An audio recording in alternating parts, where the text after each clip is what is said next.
বড্ড শখ ছিল সবাইকে সুখে রাখার, নিজের কষ্টটা লুকিয়ে অন্যদের মুখে হাসি দেখার। সবাই ভালো থাকলেই আমারও ভালো লাগতো। আসলে কখনো ভাবিনি আমারও ভালো থাকা দরকার।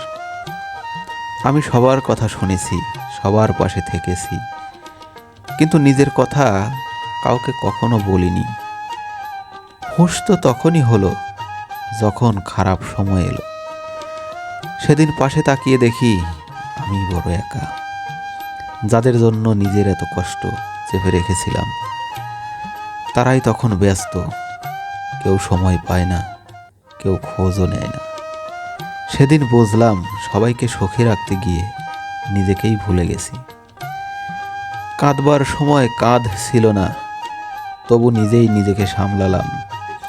সেদিন থেকেই শিখে গেছি নিজেকে ভালোবাসা ভুল না।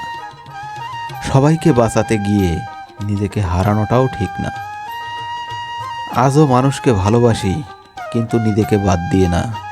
কারণ যে নিজেকে হারায় সে কাউকেই সত্যিকারের সুখ দিতে পারে না।